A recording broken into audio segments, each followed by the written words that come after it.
Hello guys, আজকে আমি তোমাদেরকে কারির আটি দিয়ে ঝাড়ু বাঁধা শেখাবো। তো দেখো আমি কিভাবে কারির আটি দিয়ে ঝাড়ু বাঁধি। এমন টাইট করে বাঁধবো যেন এটা না খুলে সহজে। তো আমার এই ভিডিওটা পুরোপুরি দেখো, তাহলে শিখতে পারবা। তো ভিতরে ছোট ছোট কারিগুলো এইভাবে ঝাড়ে নিবা প্রথমে।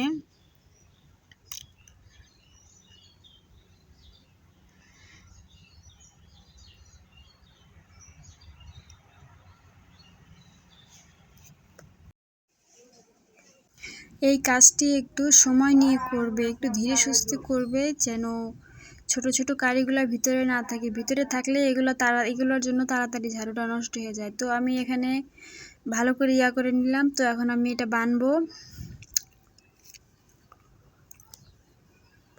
এইটার বানটা টাইট করে দিতে হবে। তো এটা আমি টাইট করে নিচ্ছি।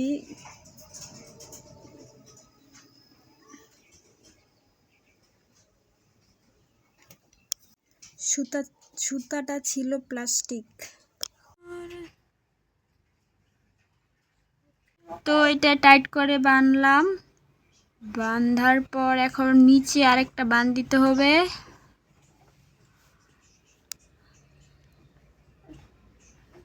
নিচের বানটাও টাইট করে দিতে হবে।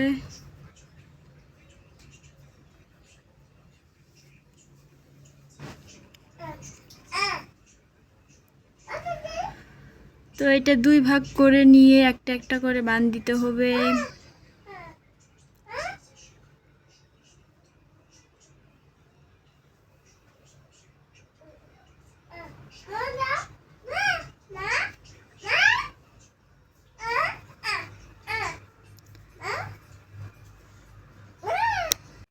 আমি যেভাবে বানটা দিচ্ছি আমার হাতের দিক খেয়াল করে সেভাবে বানটা দিবেন, তাহলে বেশি দিন লাস্টিং করবে ঝাড়ু।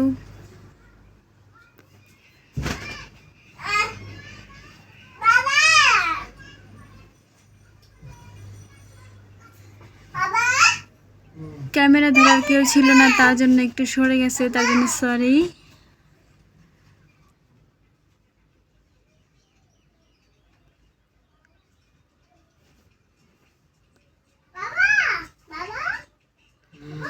তো দুইটাই ভালো করে বান দিয়ে নিলাম।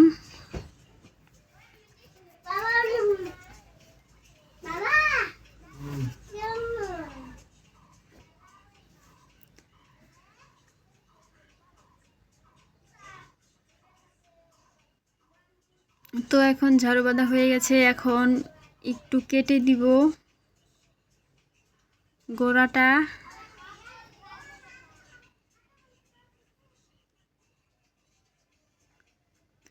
মাথাটাও একটু কেটে দিব, গলাটাও একটু কেটে দিব।